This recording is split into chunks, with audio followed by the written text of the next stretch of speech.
impactful. You know what I mean? Like the thing about Bob and Simon is that they never wrote down. Or they, you know, they didn't seem like they were writing down to the readers. You know what I mean? Like the stories were better than they had a right to be. You know, and so you're going from that to and then to sort of this like really visual impact of Ghibli. You know, and then even Rob Liefeld. That's the thing. Rob Liefeld gets a lot of slack, and a lot of it some of it deserved, but he kind of made you feel like this was doable. Not as much as like, oh, I can draw better than you.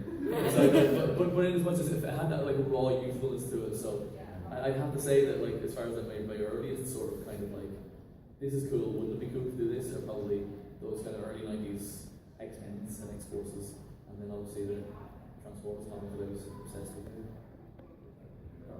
Okay, well, I like what you said, I didn't draw my inspiration for myself. But I drew inspiration from an earlier generation of comic book creators in the 1960s. So I probably had similar experience that you had, which is like, I loved reading what they brought to the books I was looking at, and I loved the artwork, and very imaginative. It made me think I'd like to do some of this someday.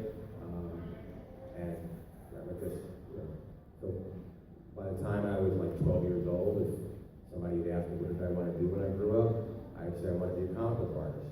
I wasn't so much thinking about writing, although I was definitely interested in storytelling. But then as I got a little older and I got into high school, I was thinking, oh, nobody can make a living as a comic book artist. So I graduated high school, went to college, got a degree in civil engineering, and then dropped out of bachelor. Thank you. It's a kind of a follow-up on the villain question from before. Transformers is just a huge ensemble of characters with different ideas, value systems, history, even the way that they like process ideas. Like some have like a very black and white idea of the world. They can make split-second decisions. Other ones have to like sit down and think about things and have like an entire page of dialogue before they make a decision. And you have all those different circles of characters. And the hardest part that I find writing is that when you have characters with completely different circles of ideas come together in the same room or area or whatever, how do you keep track of like the different mindsets of that? Because you have characters with completely different mindsets trying to talk to each other. And I find it very hard to like make it sound like you have two different characters speaking instead of a writer trying to play two different characters. Is there a way that you guys use to like separate the mindsets while making it seem like it's two different people speaking? I always feel like I'm an actor, not a writer. I need to become that character that I'm writing at that moment. So whether I'm successful at it or not depends, you know, it's up to the reader, but I try to assume that I'm assuming this role. What am I going to do next? What am I going to say? How am I going to act in this circumstance? I've noticed some years ago I found a Transformers criticism site which mentioned these are Budiansky-isms.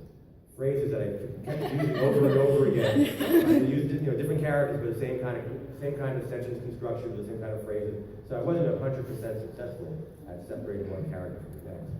It's difficult when you're dealing with so many characters to have each one talk in a completely unique manner, at least for me. But that was my goal, which was to assume the character as I was writing. I don't know any way else to say it, to explain how I approached it. Yeah, I would say the same thing pretty much. You've got a character A saying something, you know, it's conversation, so it needs to be a reaction.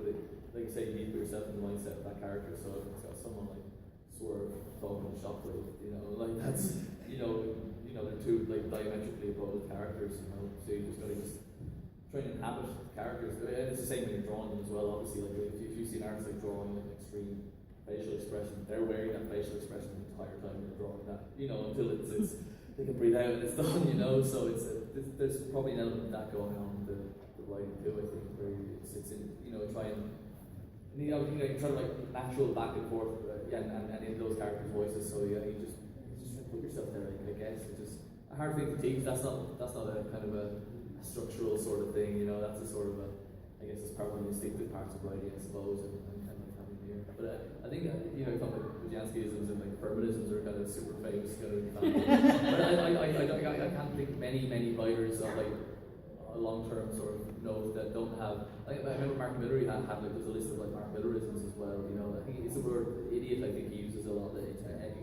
characters were just called other characters idiot out of nowhere all the time. That's his go-to for all that. And I think the more you write, you know, chances are the more you're gonna repeat on yourself a little bit. I don't know if having a co-writer kind of helps that happen, and maybe your other half will kind of sort of catch some stuff out. It felt like we did a little bit on the last stand that we were sort of found ourselves using. We would say, hey, when you write that before, you use that already, so maybe that's a good way to kind of catch it, have a co-writer, but it's not worth sharing the money with, so it's just figure it out yourself, I think. So I guess, just try to imagine yourself as that character, you know, and just know your characters, I guess. All right, thank you. No problem. Hi. So this is a question for both of you, and I'm hoping I can make it somewhat distinct from the one that was asked earlier about influences. I'm interested in world building specifically, and your influences on world building. IDW has the new IDW comics have been used as an opportunity for sort of a world building vehicle in a lot of ways on the very exciting and also great original Transformers series, which is science fiction, obviously. So a lot of world building has to go into both of those parts. So I'm curious what your influences are in terms of world building for Transformers, and if there are any specific sci-fi or fantasy elements of the Transformers series that are your favorites, if that makes sense. I always like the story State Games from the UK annual, which was not written by like Simon Furman or Bob Budiansky. It's one of those rare sort of like cornerstone stories that were written by a guy called James Hill, and it's all about like Megatron being a gladiator and kind of like rising from the gladiatorial ranks to like the Decepticons, and about the city-states at war. It's like kind of civil war brewing, and like you've got like Starscream as kind of a terrorist, you know, and you know it has his own terrorist cell that he sees like blowing up reactors and this, that, and the other. Just the schism between Megatron's faction and the Autobots, and people may join Decepticons. So that's like world building in Transformers. That's the kind of the cornerstone. And again, it's just so odd that it wasn't, you know, the two daddies that kind of came up with it, you know, but it's one that's resonated, like, you know, Furman built on that as well, and it's kind of almost been like a constant in every version of Transformers since that Megatron had some form of gladiatorial kind of background, you know. So that's the one I think I like to kind of go back to more than anything, really. I don't know. It's I kind of like as much as like Transformers movie is obviously one of my favorite parts of anything Transformers or anything in life. But it's you know, I quite like how IW has avoided the Matrix, really overusing the Matrix as like the MacGuffin of the week, you know, and avoided using Unicron as well. You know, that's pretty strong. So I like doing this sort of like really dominant world building that you can actually avoid and have the story be stronger as a result of it. So I think those two influences, like one obviously State Games one, but then the inverse influence of like managing to sort of let's take a swerve on Unicron creation Matrix stuff, you know. So it's those two bits I think for me. Well, the world that I was working in, the Transformers world, was created by Jim Shooter. He was the guy who wrote the original 6 or 7 page treatment of the Transformers that everything else was built upon. So obviously I had a blueprint to start with, but that world had its boundaries. You know, Jim only foresaw a 4-issue miniseries out of this thing. So as I continued for the next 5 years on that book, I had to figure out new ideas to flesh out the bigger mythology that Transformers was part of. And so along the way, as needed, I would come up with ideas. Now, these are stories I wrote 3 years ago, so I don't remember every influence that entered in my brain at that moment to, you know, why did I come up with the creation matrix or this or that? You know, some of it just serves the story. Like I was talking a little earlier, I had to come up with new ways of creating Transformers or introducing new Transformers into the storyline. That was the only reason for creation matrix. had to figure out, how am I going to come up with another transformer for this particular story? Okay, they have a special thing that allows it to imbue life into robotic forms or something like that. So anyway, some of it just served the necessities of the story.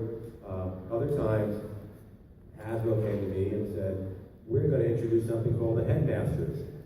Okay? Figure out a way to make the Headmasters work. There's like part robot, part human, or whatever they were. So I had to come up with a whole treatment separate from the pre-existing Transformers treatment to explain the Headmasters.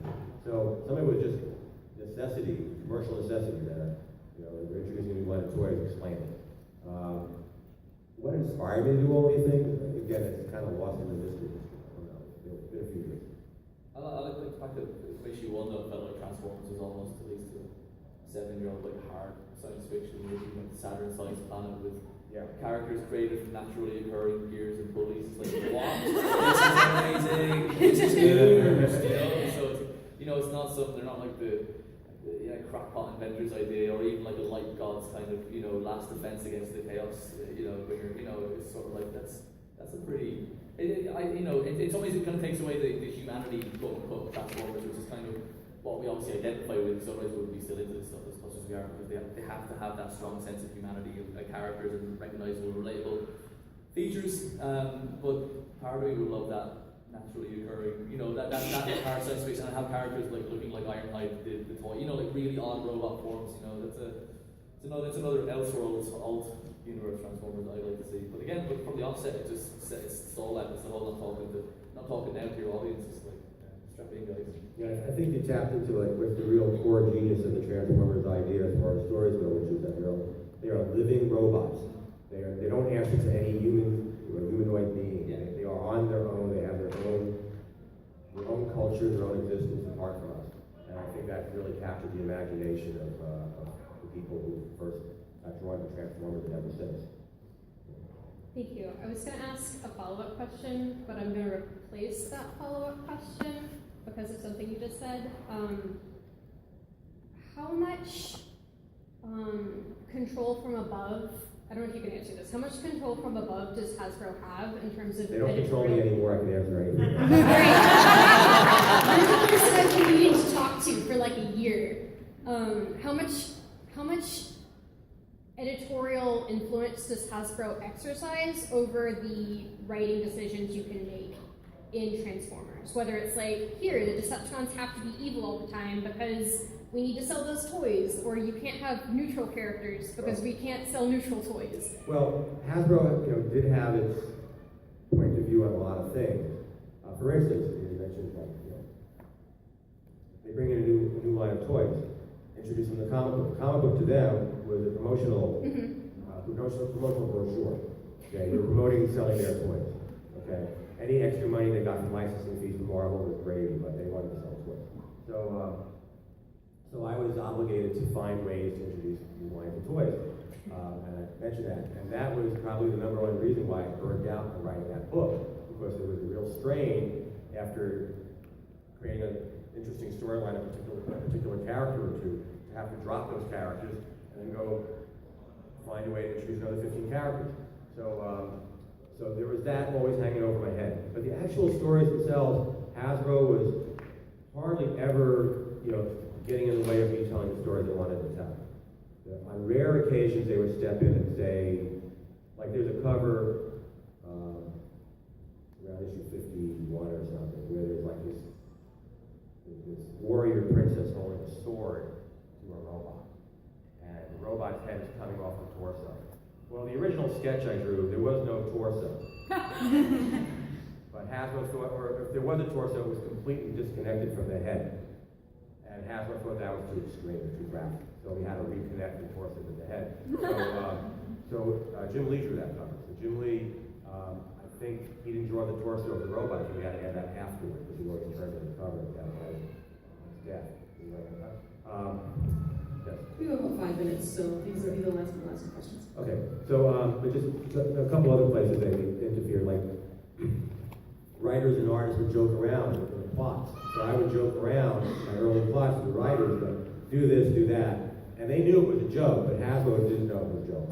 So they would say, they can't do that. They can't, you know, it's like, obviously, I know the writers would never, the artists would never draw it the way I was, you know, thinking.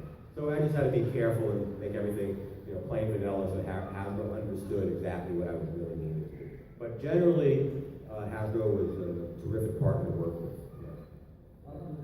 Very briefly, they still kind of remain that way. Really, they could have maybe run scared when, like James was talking about introducing like kind of same-sex couples and Transformers, and they were sort of like, "Oh, great idea, let's do it." You know, they could have gone like, "Well, look, this isn't going to go then well in such a region." You know, they were just like, "No, let's do that." You know, so they're pretty supportive. There was the Cub spotlight that they did. The story starts off, the Cub decapitates a droid that's come from the planet or whatever, but in the original artwork it wasn't a droid, it was like a kind of a nice furry, cute sort of kind of like, the helpless looking kind of guy, and they were like, yeah, the Autobots aren't going to decapitate those guys, turn that into a robot, so stuff like that.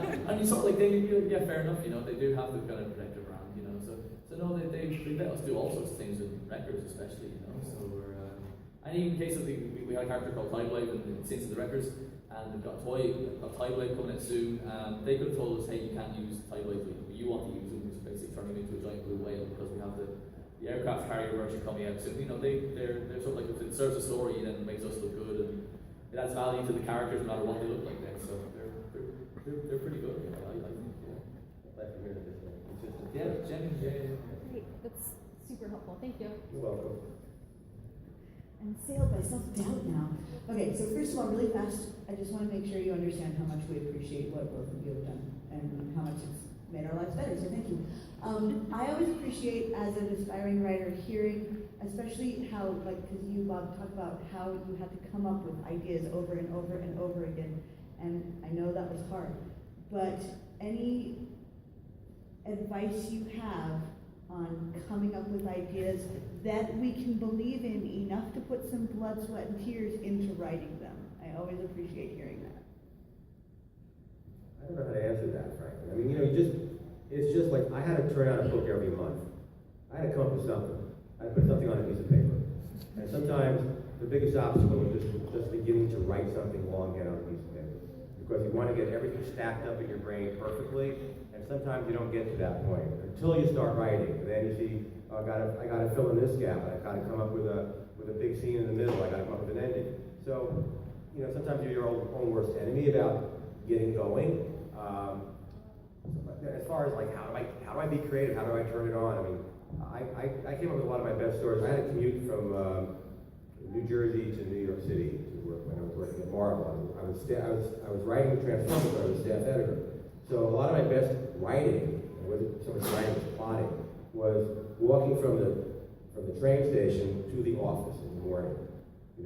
Clear head, walking through the streets for 10-15 minutes, and I would just think of ideas, try to pull ideas together and plot it out. That's how I work. Not everybody works the same way. I mean, sometimes it does help to get away from your desk, away from your computer, and walk, or jog, or do something to break the routine and get the blood flowing.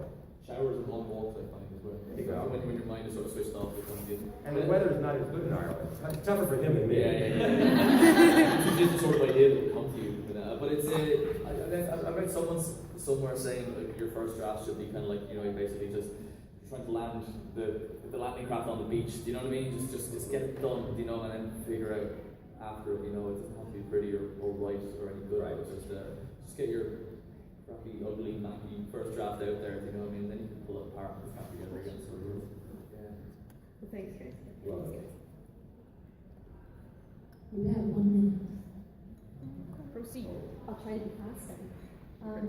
Over the years, the fandom has really changed in terms of female equality, female representation and things. The fandom now consists of almost 50% female, which is vastly different than obviously when it first came out and it was predominantly male.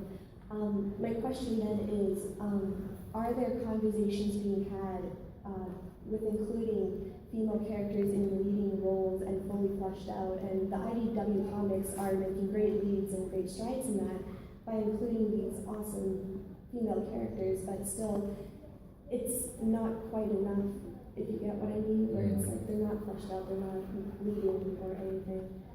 You get like the token RC or just Linda, right? So that's my question, if there are conversations we're having. I'm not, like I said, I don't have anything booked coming up, so I can't say, but there definitely are. But I think part of the problem is that they're not going to kind of get a broom.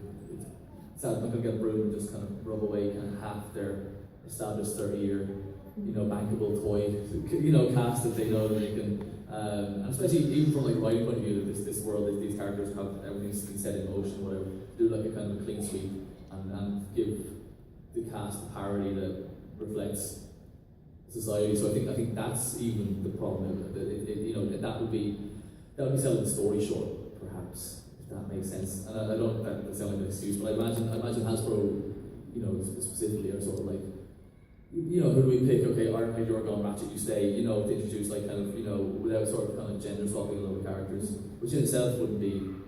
It doesn't do anyone any favors to go. Because that's. We've had that, and it doesn't always, it doesn't always sit well. But there's definitely conversations. I think they're trying to introduce as many female characters as they can, and if there's even like, it doesn't matter whether it's female toys coming along, like you've got like Aileron or whatever, they're trying to get as many, and especially on the Lost Light, there's like we're trying to get as many kind of female sort of faces as we can, and then hopefully then they will be the next Back to Toys. I've got a 3-year-old girl, and she complained to me a few weeks ago about there's not enough girl Transformers, so she started making up her own. One's called Alicon, who turns into a sword. So she's so meta. She's gonna ruin us all. So yeah, so it's so good to see that whether about the representation on page or on the cartoon, that thank God that like the consumers of Transformers, that it's almost 50-50. If you go to the UK shows, it's even more so. I think way towards girls. So yeah, I think hopefully it's going the right direction. We're trying our best.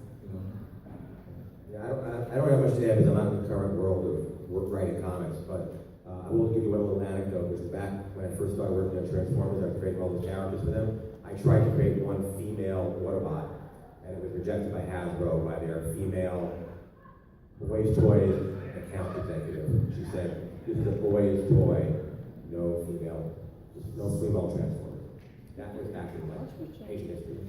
How far we've come. Yeah, and look, further to go, obviously, but like, Hello.